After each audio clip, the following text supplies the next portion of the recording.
Hi everyone, welcome back to my channel. ഇന്ന് ഞാൻ ഒരു ചെറിയൊരു വീഡിയോ ആണ് കേട്ടോ കാണിക്കുന്നത്. ഒന്നുമല്ല, നമ്മളുടെ real builders and developers form ചെയ്തിട്ട് ജനുവരി 2022 17ാമത്തെ ആനിവേഴ്സറിയാണ്. അപ്പോൾ അതിൻ്റെ ഒരു ചെറിയ സെലിബ്രേഷനൊന്നുമില്ല. നമ്മളുടെ സ്റ്റാഫിനും ലേബേഴ്സിനും ചെറിയൊരു ഗിഫ്റ്റ് നമ്മളുടെ ഭാഗത്തു നിന്ന് കൊടുക്കുക. അതുപോലെ തന്നെ ഒരു ഫുഡൊക്കെ കഴിച്ച് കേക്കൊക്കെ കട്ട് ചെയ്ത് എല്ലാവരും ചെയ്യുന്ന പോലെ തന്നെ ആ ഒരു സംഭവമാണ് ഇന്നത്തെ വീഡിയോയിലുള്ളത്. അപ്പോൾ ജസ്റ്റ് ഒന്നുകൂടി കണ്ടു നോക്കാം.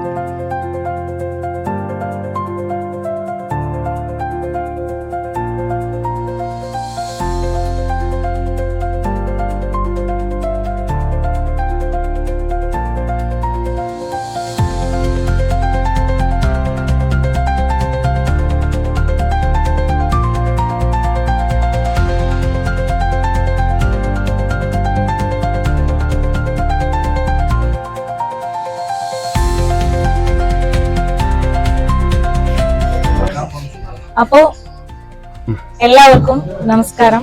ഇന്ന് നമ്മളുടെ കമ്പനി ലോഞ്ച് ചെയ്തിട്ട് 17ാമത്തെ ആനിവേഴ്സറി ആണ്, ജനുവരി 22. അപ്പോൾ ഈ ഒരു സാഹചര്യത്തില് നമ്മളോടൊപ്പം ഈ ഒരു യാത്രയിൽ ഉണ്ടായിരുന്ന എല്ലാവർക്കും നമ്മളുടെ ഭാഗത്തുനിന്ന് നന്ദി അറിയിക്കുകയാണ്. ഇനി ബാക്കി ഒരു സംസാരിക്കും. റിയൽ ബിൽഡേഴ്സ് ആൻഡ് ഇന്റീരിയേഴ്സ് എന്ന നമ്മുടെ സ്ഥാപനത്തെ സംബന്ധിച്ചിടത്തോളം ജനുവരി 22 അതിന്റെ ജനനം സംഭവിച്ച ദിവസമാണ്. അപ്പോൾ 17 വർഷക്കാലത്തെ മുന്നോട്ട് പോക്ക് നമുക്കറിയാം. ഒരു സ്ഥാപനം തുടങ്ങി അതിന്റെ 17 വർഷം എന്ന് പറഞ്ഞാൽ അതിന്റെ ഗുണനിലവാരവും പിന്നെ അതുപോലെ തന്നെ അതിന്റെ വിലയിരുത്തലുകളൊക്കെ നടക്കേണ്ട കാലഘട്ടങ്ങൾക്ക് അതിജീവിച്ച ഒരു കാലഘട്ടം കൂടിയാണ്. അപ്പോൾ ഇനി ഇതിലേക്ക് സഹകരിക്കുന്ന എല്ലാവരോടും നന്ദി അറിയിക്കുന്നു. നമ്മോട് സഹകരിച്ച കസ്റ്റമേഴ്സ്, ക്ലയൻസ്, അതുപോലെ തന്നെ സ്ഥാപനങ്ങൾ, വ്യക്തികൾ, അതുപോലെ നമ്മളെ കൂടെ നിൽക്കുന്ന നമ്മുടെ സ്റ്റാഫുകൾ, നമ്മുടെ ജോലിക്കാർ. ഒരു സ്ഥാപനത്തിനെ സംബന്ധിച്ചിടത്തോളം അത് ഒരു വ്യക്തി എന്നതിലേക്ക് പോകാൻ ഒരിക്കലും, അല്ലെങ്കിൽ ഒരു വ്യക്തി എന്നത് അതിൻ്റെ ഒരു ഭാഗം തന്നെയല്ല. ഒരു കൂട്ടായ പ്രവർത്തനവും ഒരു കൂട്ടമായ പ്രവൃത്തിയുമാണ് അതിന്റെ വിജയം. അതിനുവേണ്ടി സഹകരിക്കുന്ന എല്ലാവരുടെയും ഹൃദയം നിറഞ്ഞ നന്ദി അറിയിക്കുന്നു, കടപ്പാടും അറിയിക്കുന്നു.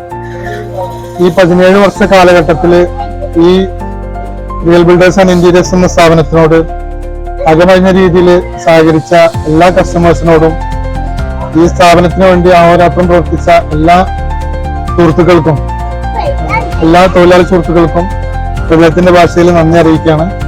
ഈ കാലഘട്ടത്തിൽ നമുക്ക് കിട്ടിയിട്ടുള്ള സ്നേഹവും നന്ദിയും കടപ്പാടും നമ്മൾ തിരിച്ചും കാണിക്കാൻ ആഗ്രഹിക്കുന്നുണ്ട്. വരും കാലഘട്ടത്തിൽ നമ്മൾ അതിനുള്ള തുടർ പ്രവർത്തനങ്ങളുമായിട്ട് മുന്നോട്ട് പോകും. എല്ലാവർക്കും നന്ദി.